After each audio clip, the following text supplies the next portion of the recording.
लीजिए। मैं राजेश कुमार भारत की कम्युनिस्ट पार्टी मार्क्सवादी सुपौल जिले का कार्यकर्ता हूं। किसान सभा का जिला सचिव हूं। मुखिया संघ का प्रदेश उपाध्यक्ष हूं। कुरियापट्टी का मुखिया हूं। शहीद अजीत सरकार के बारे में क्या कहना चाहेंगे आप? कमरेड अजीत सरकार जिनकी हत्या पूर्णिया के गुंडों एवं वहां के सामंती के गठजोड़ के कारण हुआ। 1998 14 जून को वहाँ हत्या हुई थी। हम लोग उस समय में SFI के नेता थे, प्रदेश उपाध्यक्ष थे बिहार के।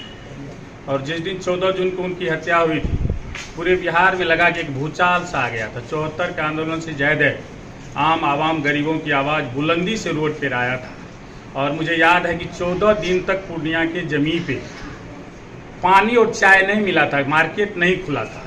उस समय के भारत के सबसे मजबूत मुख्य नेता और बिहार के मुख्यमंत्री लालू यादव जी थे। उनको हेलीकॉप्टर से आना पड़ा था। SP को हेलीकॉप्टर पर उठा के ले जाना पड़ा था और एक नए SP को वहां से थे उसको लाए थे। उन्होंने कहा था कि पूर्णिया वासियों, आज मुझे कष्ट है कि बिहार में जमीन आंदोलन के बड़े नेता की हत्या कुछ गुंडे लोगों ने किया है, वो बख्शे नहीं जाएंगे। लेकिन उनकी हत्या के बाद लोगों में जो आक्रोश है, मैं विश्वास दिलाना चाहता हूं कि कोई सरदार जी सिंह जी SP थे, उनको ला के हेलीकॉप्टर से उतार के पूर्णिया की जमीन पे उतारे थे। लालू जी ने कहा था कि जो हत्या किए थे वो बख्शे नहीं जाएंगे। इस SP पे भरोसा रखिए। 15 रोज के अंदर हत्यारा की पता चलते ही अगर गिरफ्तार नहीं होगा तो फिर आप जो कहिएगा वो होगा। और 15 दिन नहीं, 9-10 रोज के अंदर राजन तिवारी पकड़ा गया। उन्होंने स्टेटमेंट दिया। पप्पू यादव जैसे बड़े नेताओं का हाथ था। अपोलो हॉस्पिटल में भर्ती था और वो उस समय के पूर्णिया की राजनीति में इनका काम था कि जो जमींदार जमीन चोरी करके रखे हुए थे। कम्युनिस्ट पार्टी मार्क्सवादी का कहना था कि आज़ादी के इतने दिन बाद हो गया है। करने वाले का कहना है कि राज आप करो, मुख्यमंत्री प्रधानमंत्री आप बनो। लेकिन बाबा साहब अम्बेडकर के कानून में लिखा हुआ कि भारत में कोई भूमिहीन नहीं रहेगा, छत विहीन नहीं रहेगा। तो आप प्रधानमंत्री जी लंबा लंबा लाल किले पर भाषण देते हैं कि आज़ादी के 55 वर्ष के बाद, उस समय 55 वर्ष हुआ होगा, के बाद भी आज भी भूमिहीन है। इसलिए जितना जमीन चोर है, बंदोपाध्याय आयोग के रिपोर्ट के मुताबिक उस समय कितना 1000 बीघा जमीन चोरी करके रखे हुआ था। और पूर्णिया में बड़े बड़े जमींदार चोर थे। वो तमाम जमींदारों ने मिलकर चंदा किया और राजन तिवारी और कुछ गुंडे लोगों को ये चंदा देकर उनकी हत्या दिन दहाड़े 10 बजे एक महादलित का पंचायत करके लौटे थे। पंचायत क्या होता है, वो साजिश था। एक सप्ताह पहले से उनको साजिश रच के पूर्णिया के ही नहीं, उत्तर बिहार के गरीबों की आवाज को ध्वस्त कर दिया। और उनके श्राप से आज भी लोगों को, कई नेताओं को जेल जाना पड़ा, सजा हुआ, क्या क्या हुआ। और वही कारण है कि आज अजीत सरकार नहीं है। उनके संघर्ष को आज भी पूरे बिहार में ही नहीं, बिहार के बाहर भी भूमि मुक्ति आंदोलन के योद्धा का आज शहादत दिवस मनाया जा रहा है। बलराम सिंह यादव उनके राइट हैंड थे। जमीन की लड़ाई इन्होंने बड़ी बड़ी लड़ाई लड़ी।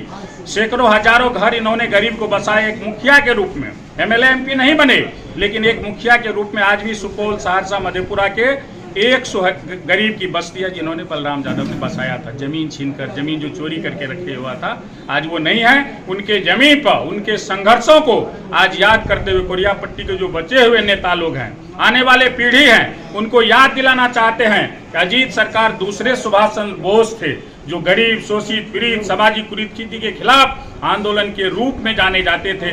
आज वो हमारे बीच नहीं है। क्या हम मुंह बंद करके बैठेंगे?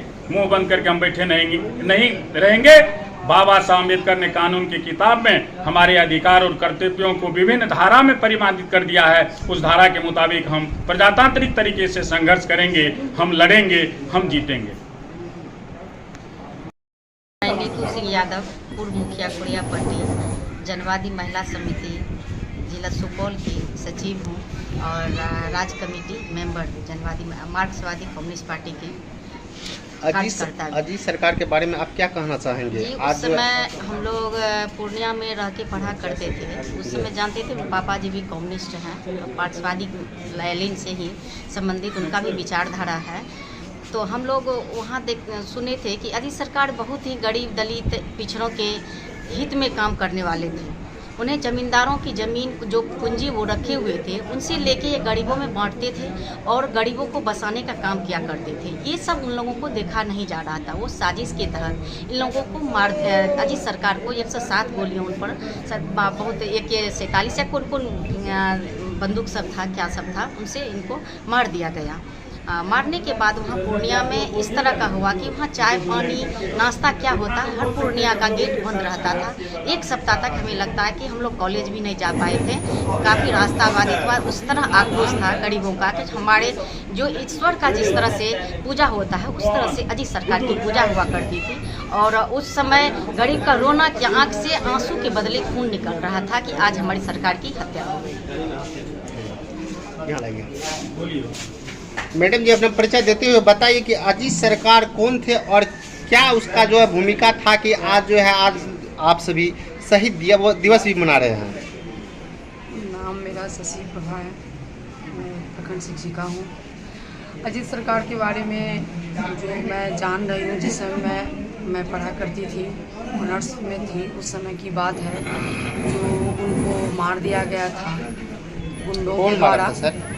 गुंडों के द्वारा, असामाजिक तत्वों के द्वारा, सामंतों के द्वारा ये साजिश करके उनको मारा गया था। और वो पंचायत से लौट रहे थे, उस दरमियान उनको मारा गया था। और वो गरीब शोषित की आवाज़ थे।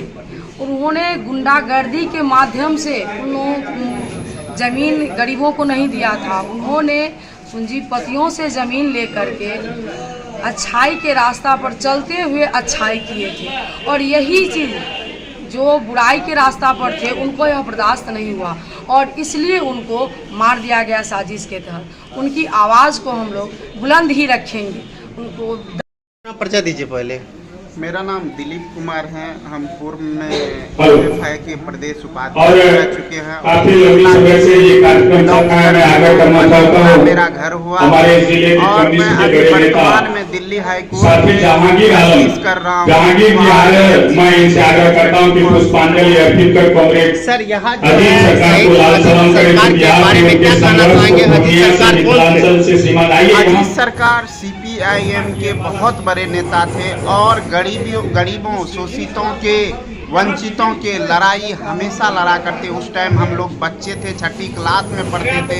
याद है कि अजीत सरकार ने इस इलाके ही नहीं पूरे बिहार में गरीबों के लड़ाई को लड़ा और बहुत मजबूती के साथ जो है जो सरकार ने संविधान के अंतर्गत उनको राइट मिला है गरीबों का। अगर कोई भूमिहीन है तो उनको जो है अधिकार है कि अगर जिस इलाके में 20 बीघा से ज़्यादा ज़मीन नहीं रख सकता है, तो जिनके पास चोरी करके हजारों एकड़ ज़मीन था अपने क्या कहते रिलेटिव के नाम से, अपने जो है जो हरवाहा गांव में बोलते हैं उनके नाम से, उन सब ज़मीन को छीन के गरीबों में बांट दिया था।